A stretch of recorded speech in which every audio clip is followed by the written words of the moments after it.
Here at the go-kart track to test out a new drone. That's the Antigravity A1, so let's go check it out. I'm gonna get suited up and drive a go-kart.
The Antigravity A1 is a 360 camera basically integrated into a drone, and that is just awesome. And so it provides a virtual reality flying experience while also allowing you to capture 360 footage and reframe your footage after it's been shot, so you can get really intense first-person view style shots without really having to learn how to fly like an expert FPV pilot. That's just awesome. And we're about to hop on our cart, and about my turn to race. So exciting.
So that was exhilarating.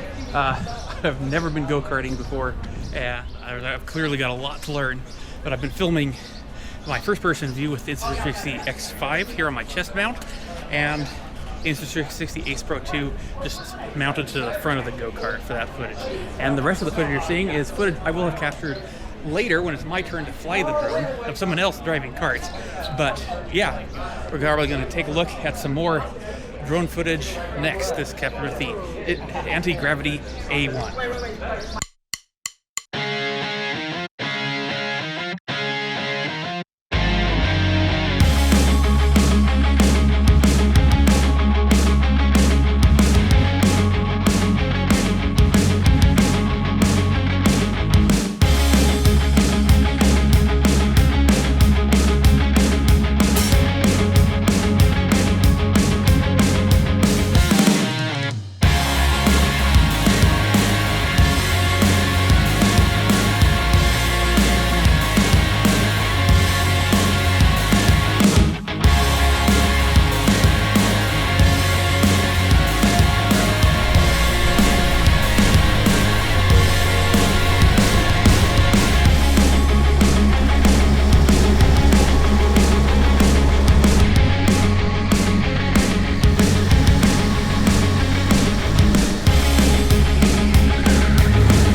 So that's the Antigravity A1. It is incredibly fun. The creative potential is truly fantastic. And I've no idea, just scratched the surface of what it can do here. I wanted to thank Antigravity for hosting this and flying me out to be here. It was a fantastic day. Anyway, I'll see you all again next time. Bye!